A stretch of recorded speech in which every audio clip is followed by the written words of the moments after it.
When your tears become your trumpet, the revolutionary power of emotional artistry. Have you ever cried so hard that you couldn't speak?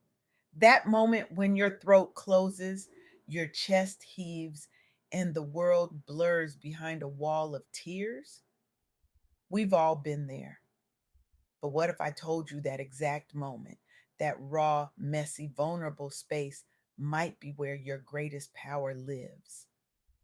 I recently had the profound privilege of interviewing Crying Soul, a visionary whose work has fundamentally transformed how we understand the intersection of vulnerability, creativity, and resistance.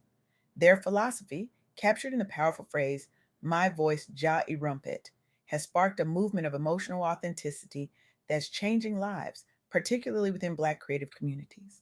What makes Crying Soul's work so revolutionary isn't just their artistic brilliance, but their courage to stand in spaces where vulnerability is often punished and declare that our tears are not signs of weakness, but sources of strength. Their impact on making the world more emotionally honest and creatively liberated is nothing short of extraordinary. Let's be real for a minute. We live in a world that's allergic to tears, especially if you're Black, especially if you're professional, especially if you're trying to be taken seriously. Keep it together. Don't let them see you sweat. Never let them see you cry. These aren't just suggestions, they're survival tactics passed down through generations. The unspoken rule that vulnerability equals weakness, that emotions make you unprofessional, that tears undermine your authority. But what if we've been looking at it all wrong? What if your tears aren't your weakness, but your wisdom trying to speak? What if your vulnerability isn't your liability, but your greatest asset? What if your emotional truth isn't something to hide, but something to trumpet?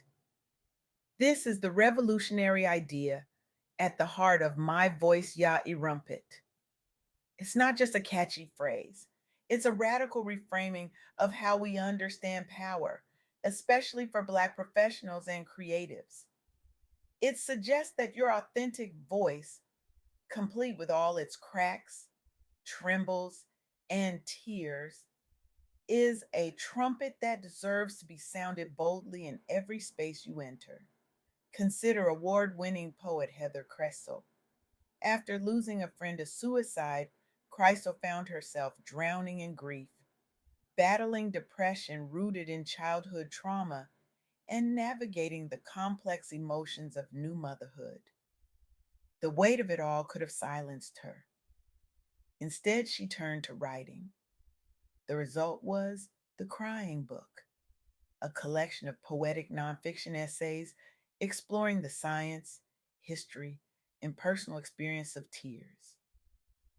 Through her writing, Kreisel didn't just process her own pain, she created a space for readers to recognize and honor their own. By trumpeting her emotional truth, she transformed private suffering into public connection. In one particularly moving passage, Kreisel writes, "I think sometimes we cry because we're seeing something beautiful that reminds us of what's been lost." There's such profound wisdom in that observation.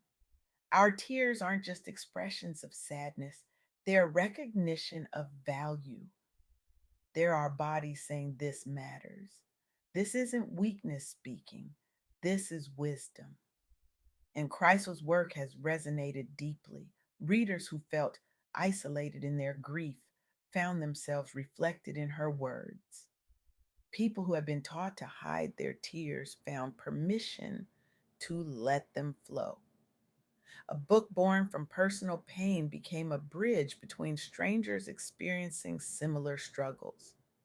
But this phenomenon isn't limited to published authors or established artists. Right now, across social media platforms like TikTok, a fascinating trend is unfolding, what some call crying art. Young creators, particularly within Black digital communities, are posting artwork created during or immediately after emotional breakdowns, paintings streaked with actual tears, songs recorded with voices still cracking from crying, poems written in the raw aftermath of heartbreak. One creator explained, I used to hide when I cried. Now I grab my sketchbook. The art I make when I'm broken open hits different. It's like my tears have their own voice. Another shared, my grandmother taught me to never let anyone see me cry. She meant it as protection. Black women can't afford to be seen as weak, but I'm finding more strength in my vulnerability than I ever found in my stoicism. This movement challenges the stigma around showing vulnerability publicly, especially for men and professionals expected to maintain stoic facades. By sharing not just the polished final product, but the messy emotional process behind it, these artists normalize authentic expression, and people are responding. These posts generate millions of views and thousands of comments from viewers who see their own experiences reflected. I thought I was the only one who felt this way, is perhaps the most common response. You gave words to something I couldn't explain, is another. This is the power of trumpeting your emotional truth. It doesn't just heal you, it creates permission for others to heal too.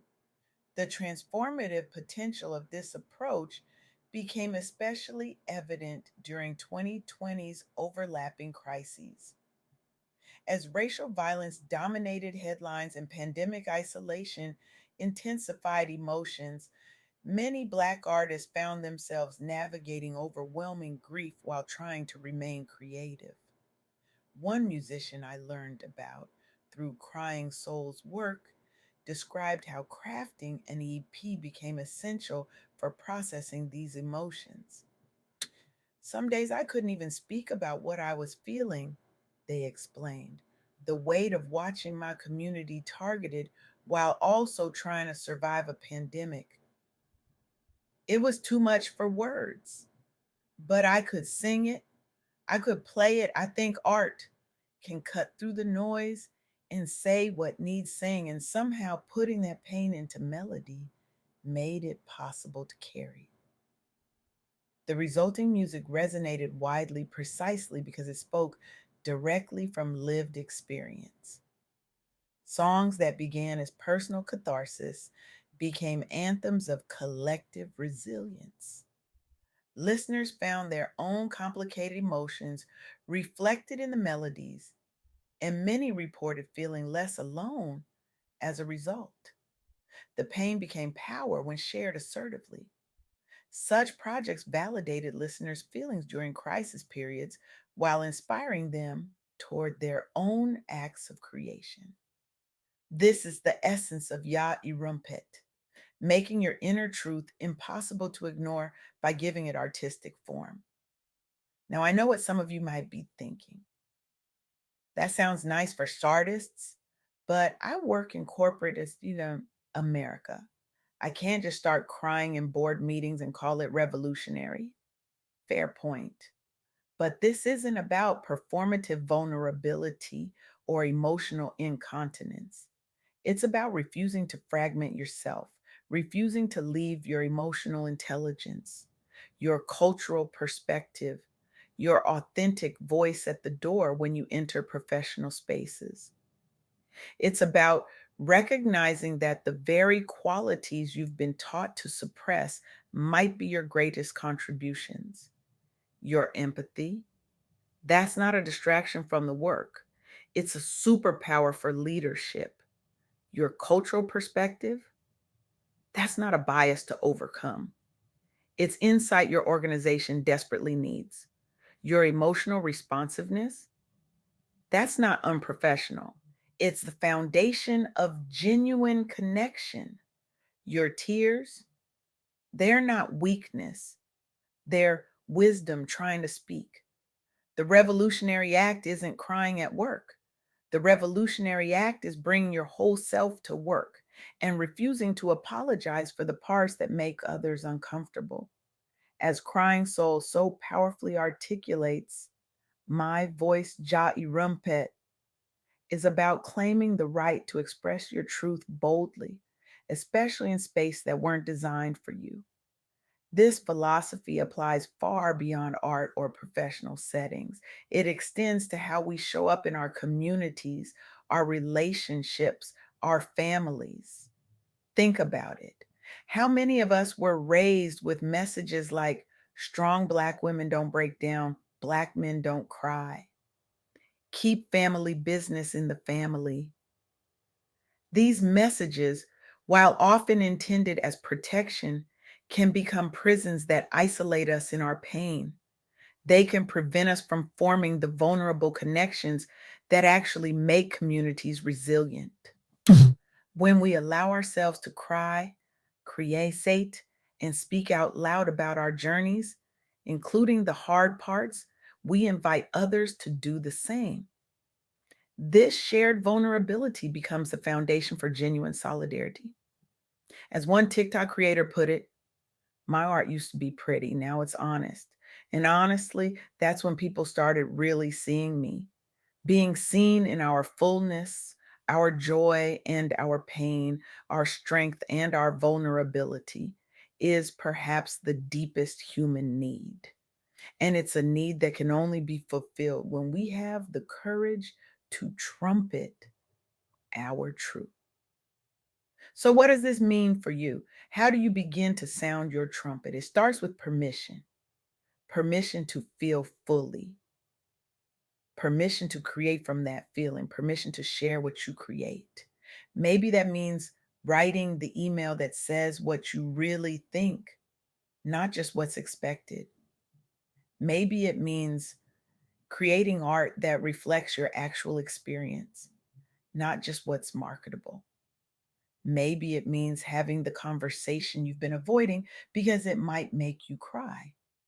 Or maybe it simply means allowing yourself to feel your feelings without judgment, to cry when you need to cry, to rage when you need to rage, to celebrate when you need to celebrate. The specific form doesn't matter. What matters is the commitment to emotional honesty, to letting your voice be your trumpet. As Crying Soul reminds us, this isn't just about personal healing, it's about collective transformation. When we trumpet our truths, we change the environments we inhabit. We make them more hospitable to humanity, more conducive to creativity, more capable of genuine connection. In a world that profits from our emotional disconnection, choosing to remain connected to our feelings and expressing them authentically becomes an act of resistance. I want you to imagine just for a moment what our world might look like if we all had the courage to sound our trumpets. If boardrooms and classrooms and family dinner tables became places where emotional honesty was not just tolerated, but valued. If our art, our work, our relationships were all infused with the power of authentic expression, it would be nothing short of revolutionary. Your tears are not just water and salt, they're truth serum, they're clarity, they're your body's way of saying this matters. And what matters deserves to be trumpeted. I challenge you today. Stop swallowing your truth. Stop hiding your tears. Stop apologizing for your emotions. Instead, let them become your trumpet.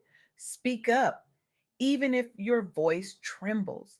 Create, even if your hands shake. Share your truth, even if it comes wrapped in tears. Because when you do, you don't just liberate yourself, you create ripples of permission that reach people you'll never even meet. You become part of a movement that's redefining power, rewriting the rules, and reclaiming our full humanity. Your voice matters, your tears matter, your trumpet is waiting. Will you sound it?